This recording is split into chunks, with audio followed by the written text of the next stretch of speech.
Hi everyone, welcome to Vedant TV. నేను మీ సౌమ్య.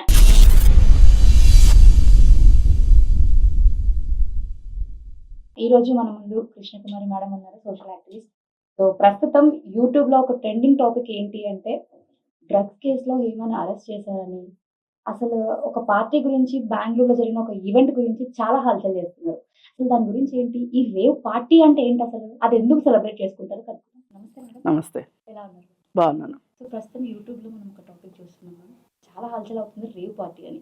సాధారణంగా ఈ రేవ్ పార్టీ అంటే మన దగ్గర ఎవరికి తెలియదు కూడా. అసలు ఆ నేమ్ వినగానే అసలు అంటే ఏంటి అని ఒక క్వశ్చన్ మార్క్ వస్తుంది. మీరేమంటారు మ్యామ్? రేవ్ పార్టీ అంటే వేరే ఏం లేదండి, పబ్కి ఇంకొంచెం ఎక్స్టెన్షన్ అంతే. పబ్లో 12 వరకు ఉంటారు, లేదంటే 1 గంట వరకు ఉంటారు, తెల్లవారులు ఉంటారు, అంతకంటే వేరే ఏమీ లేదు. పబ్లో జరిగేది అక్కడ జరుగుతుంది. కాకపోతే పబ్లో డ్రగ్స్ ఉంటాయని అందరికీ తెలుసు, మందు తాగుతారని అందరికీ తెలుసు, సిగరెట్లు తాగుతారని తెలుసు, గంజాయి తీసుకుంటారని తెలుసు, హుక్కా తీసుకుంటారని తెలుసు, అమ్మాయిలు డాన్స్లు వేస్తారని తెలుసు, అన్నీ తెలుసు. కాకపోతే దానికి ఇంకొంచెం ఎక్స్టెన్షను. అమ్మాయిలు ఇక్కడ కొంచెం ఎక్కువ బట్టలు వేసుకుంటే పబ్లో, అక్కడ కొంచెం ఇంకా తక్కువ బట్టలు వేసుకుంటారు, అంతకంటే ఏమీ లేదు. కాకపోతే పబ్ అనేది చట్టబద్ధమైంది, పర్మిషన్స్ తోటి జరుగుతుంది. రేవ్ పార్టీకి పర్మిషన్ ఉండదు. రేవ్ పార్టీలకు కూడా పర్మిషన్ కావాలనుకుంటే తీసుకోవచ్చు, కానీ ఎందుకు తీసుకోవాలి? అది ఒక ధిక్కారం. ఎందుకు తీసుకోవాలి? తీసుకోకుండా చేస్తాం. ఏం చేస్తారు? మమ్మల్ని ఏం చేయగలదు? ప్రభుత్వం ఏం చేస్తుంది? పోలీసులా? వాళ్ళకి కొంచెం ఇస్తాం, వాళ్ళకు కూడా వస్తే తిండి పెడతాం, ఇలా ఆలోచిస్తారు. అందుకోసమే ఈ రేవ్ పార్టీల్లో కూడా చేర్చుకునే వాళ్ళని కూడా బిజినెస్ వాళ్ళని, అలాగే పోలీస్ డిపార్ట్మెంట్ వాళ్ళని, అలాగే లాయర్లని, ఇలా రకరకాల వాళ్ళందరూ కూడా విచ్చలవిడిగా ఉండాలి అనుకున్న వాళ్ళు, బ్లాక్ మనీ ఉన్నవాళ్ళు మాత్రమే రేవ్ పార్టీలు చేయగలుగుతారు. దాని ఎంట్రీ ఫీజే 50 లక్షలు అంటున్నారు, కొంతమంది 2 లక్షలు అంటున్నారు, కొంతమంది. ఏది ఏమైనప్పటికీ కూడా అవధులు లేని ఆనందాన్ని అనుభవించాలి అనుకున్నప్పుడు రేవ్ పార్టీలకు వెళ్తారు ఎవరైనా. పెట్టారు కదా పేరు కూడా, సన్సెట్ టు సన్ రైజ్ అని పెట్టారు పార్టీ. ఆ వాసు అనేవాడి బర్త్డే. అసలు ఆ వాసు అనేవాడు ఓ పెద్ద చీటరు, పెద్ద స్మగ్లరు. వాడు మాదక ద్రవ్యాలు సరఫరా చేస్తూ ఉంటాడు, క్రికెట్ బుకీ వాడు, క్రికెట్ బెట్టింగులు చేస్తాడు వాడు. అలా చేస్తూ సంపాదించిన డబ్బుల్ని విచ్చలవిడిగా ఖర్చు పెడతాడు. పెద్ద పెద్ద కార్లలో తిరుగుతాడు, పెద్ద పెద్ద ఇళ్ళు కొనుక్కున్నాడు, చేస్తాడు. అలాంటి వాడు పార్టీ నిర్వహించాడు. ఆ పార్టీకి వెళ్ళిన వాళ్ళు ఎంత అలాంటి పనులు చేసేవాళ్ళే అలాంటి పార్టీలకు వెళ్తారు. శుద్ధమైన వాళ్ళు ఎందుకు వెళ్తారు? నేను శుద్ధపోసని అని హేమ చెప్పినంత మాత్రాన ఈమెంత శుద్ధపోస అయితే ఆ పార్టీకి ఎందుకు వెళ్తుంది? వెళ్ళాల్సిన అవసరం లేదు కదా. 30 మంది యువతులు అక్కడ అశ్లీల నృత్యాలు చేయడానికి రెడీగా ఉన్నారు, చేస్తూ ఉన్నారు. ఓ పక్కన మాదక ద్రవ్యాలు వాడినట్లుగా ఆ తోట అంతా ఎక్కడంటే అక్కడ మాదక ద్రవ్యాలకు సంబంధించినవి దొరికినాయి రైడ్ చేస్తే. మరి ఇవన్నీ చేస్తున్నప్పుడు సరే ఇవన్నీ చేశారు, దానికి పర్మిషన్ ఉండదు కాబట్టి మీరు వెళ్ళింది తప్పు. సరే వెళ్ళారు, వెళ్ళిన తర్వాత పోలీసులు పట్టుకున్నప్పుడు దానికి వేసే శిక్షలు ఏంటో మీరు భరించుకోవాలి. కానీ మరి హేమ కొంచెం ఓవర్ యాక్షన్ చేసి నిజ జీవితంలో కూడా నటిద్దాము అనుకుని నేను అక్కడ లేను, నేను హైదరాబాద్లో ఉన్నాను, ఫామ్ హౌస్లో ఉన్నాను అని చెప్పింది. పోలీసులకు అక్కడ తిక్కరేగింది. వాళ్ళు ఆమె అని చెప్పి ఫోటో కూడా రిలీజ్ చేశారు. మరి రెండిట్లోనూ ఒకే డ్రెస్లో ఉంది ఆమె. సరే అది అయిపోయిన తర్వాత నేను బిర్యానీ వండుతున్నాను అని ఏం చెప్పినా కానీ ఇక ఇవన్నీ అయిపోయేసరికి ఇక ఫైనల్గా ఆమె నోరు ఎప్పుడు మూతపడింది అంటే ఆ రక్త నమూనాల్లో డ్రగ్స్ తీసుకున్నట్లుగా ఉంది కాబట్టి అప్పుడు ఆమె నోరు మూతపడింది. అప్పటి వరకు మాట్లాడుతూనే ఉంది ఆమె. సరే ఏది ఏమైనా ఇవన్నీ ఒక్క హేమను గురించి మాట్లాడుకోవటం కూడా తప్పే. హేమే కాదు, అక్కడ మొత్తం 130 మంది ఆ పార్టీలో ఉన్నారని, 30 మంది యువతులని, వాళ్ళు కూడా బాధితులే ఒక రకంగా. ఎవరన్నా ఇప్పుడు నేను అందుకే ఏమడుగుతున్నానంటే ఒక్క హేమ పేరు బయటికి రావడం ఎంతవరకు కరెక్టు, వాసు అనేవాడు పేరు బయటికి రావడం ఎంతవరకు కరెక్టు? అందరినీ తీసుకురండి, అందరి పేర్లు బహిరంగంగా వేయండి, తప్పేమి లేదు. ఇది చూస్తే ఇంకొకసారి ఇలాంటి పార్టీకి వెళ్ళకూడదు, అరేంజ్ చేయకూడదు అనేది అర్థం కావాలి.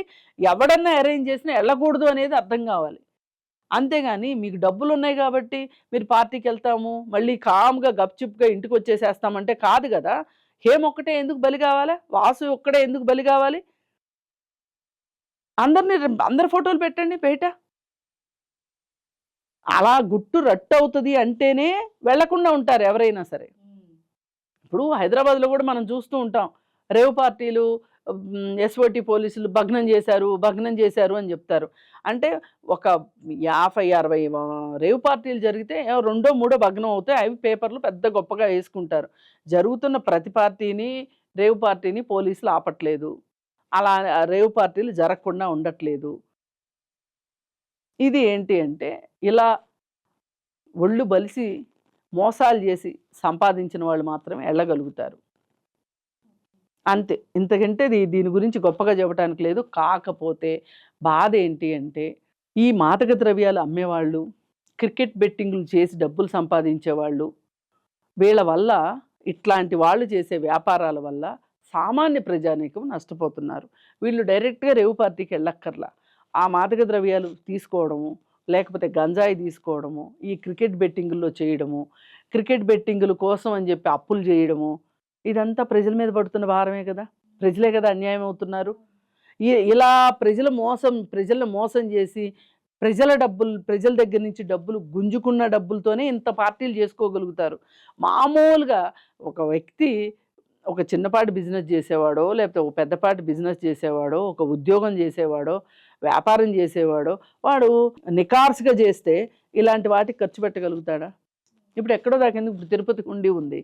తిరుపతి హుండీకి అజ్ఞాత భక్తులు డబ్బులేస్తూ ఉంటారు. ఎందుకేస్తారు అజ్ఞాత భక్తులు? వాళ్ళు ఒక 10 కోట్లు ఇచ్చాము దేవుడికి అని చెప్పుకోవటం, ధైర్యంగా చెప్పుకోలేకుండా దొంగతనంగా ఇచ్చేది. వాళ్ళు ఎంత దొంగతనంగా సంపాదిస్తే అంత దొంగతనంగా ఇస్తారు.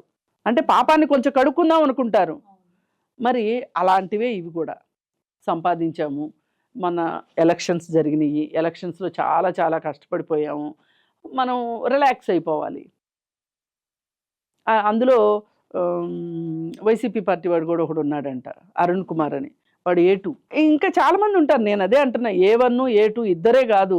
హేమ ఒక్కటే కాదు. అందరిని బయటికి తీసుకొస్తే, అందరి బండారం బయటకొస్తే, ఒక్కసారి బయటకొస్తే అప్పుడప్పుడు ఇది సమాజానికి ఒక చురకలాగా ఉండాలి.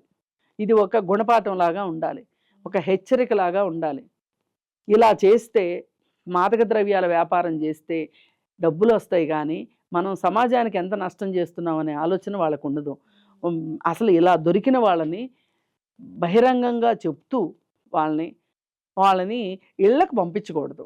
వాళ్ళని డైరెక్ట్‌గా రీహాబిలిటేషన్ సెంటర్‌కి పంపించాలి వాళ్ళని. పంపిస్తే వీళ్ళు వీళ్ళు చేసిన తప్పేంటో వాళ్ళకి అర్థమవుతది. అర్థం కావాలి గూడా. ఇది సంగతి. లాస్ట్ అండ్ ఫైనల్ ఒక క్వెషన్. ఇప్పుడు కరాటే కళ్యాణి గారు హేమ గారి పైన కొన్ని వ్యాఖ్యలు చేస్తూ వస్తున్నారు. అసలు ఒక వార్ నడుస్తుంది మళ్ళీ. ఇటు నువ్వు బుక్ అయితే మాత్రం కప్పిపుచ్చుకుందామని చాలా చూస్తున్నావు అని చెప్పి చాలా విషయాలు మాట్లాడుతూ వస్తున్నారు. దీని విషయం మీరేమంటారు? ఆవిడకి అవకాశం దొరికింది ఇప్పుడు కరాటే కళ్యాణికి. ఒకప్పుడు కరాటే కళ్యాణి ఇబ్బందుల్లో ఉన్నప్పుడు హేమ కూడా ఇలాగే చాలా ఓవర్ యాక్షన్ చేసింది. చేసినందుకు గాను ఇప్పుడు ఇవాళ హేమ ఇరుక్కున్నప్పుడు కరాటే కళ్యాణికి నోరొచ్చింది. ఇప్పుడు మనం ఎవరినన్నా ఒక మాట అనాలి అంటే మనం గతంలో కావచ్చు, ప్రస్తుతం కావచ్చు, భవిష్యత్తులో కావచ్చు, అలాంటి పనులు మనం చేయకుండా ఉండాలి. మరి కరాటే కళ్యాణి మీద కూడా చాలా వివాదాలున్నాయి. మరి ఆ వివాదాలు ఉన్నప్పటికీ కూడా ఇప్పుడు హేమ దొరికింది కాబట్టి, దొంగ దొరికింది కాబట్టి ఆమె ఇష్టానికి ఆవిడ మాట్లాడుతుంది. ఏదైనా సరే మనం ఒక మాట మాట్లాడేటప్పుడు దానికి ఒక ప్రయోజనం ఉండాలి. మన కక్ష తీర్చుకోవటానికో, లేకపోతే మన ఈగోని సాటిస్ఫై చేసుకోవటానికో మాట్లాడేటట్లు ఉండకూడదు. ఒక మాటకి ఒక పరమార్థం ఉండాలి. అది నాకు కరాటే కళ్యాణి దగ్గర లోపించింది. ఆమె ఎంతసేపటికి ఆమె అక్కసుని వెళ్ళబోసుకుంటుంది. ఆమె కోపాన్ని వెళ్ళగక్కుతుంది. గతంలో హేమ తన పట్ల ఎలా ప్రవర్తించిందో వాటన్నిటికీ ఇది ఒక సమాధానంలాగా అనుకుంటుంది. ఒకవేళ హేమ ఈ పార్టీకి వెళ్ళలేదనుకోండి, అంటే ఇక ఆమె ఏమి తప్పు చేయనట్టా? నీ పట్ల చేసిన దానికి శాస్తి జరగదనేగా? అందుకని ఇవన్నీ కాదు. ఏది ఏమైనా ఇవాళ హేమ చేసిన తప్పు. ఈ తప్పు వల్ల ఆమె మానించి బహిష్కృతురాలు అయితే గనక ఒక రకంగా ఇది కూడా ఒకందుకు మంచిదే. ఎందుకంటే ఓహో! ఇలా చేస్తే మాకు ఇలా సభ్యత్వాల నుంచి మమ్మల్ని తొలగిస్తారు. ఇప్పుడు ఒక ఉద్యోగస్తుడు ఎట్లయితే తప్పు చేస్తే క్రమశిక్షణా చర్యగా ఉద్యోగం నుంచి తొలగిస్తారనే ఒక భయం ఉండాలని కోరుకుంటాము. ఇలా వీళ్ళు కూడా ప్రవర్తన విషయంలో కూడా అలా జాగ్రత్త తీసుకోవాల్సిన అవసరం ఉంది. ఆ దిశగా ఇండస్ట్రీ కూడా చర్యలు తీసుకోవాలని కోరుకుంటున్నాను. Okay. Thank you. Thank you. Thank you. Keep watching Vedant TV. మరొక ఇంటర్వ్యూతో మళ్ళీ మీ ముందుకు వస్తాను.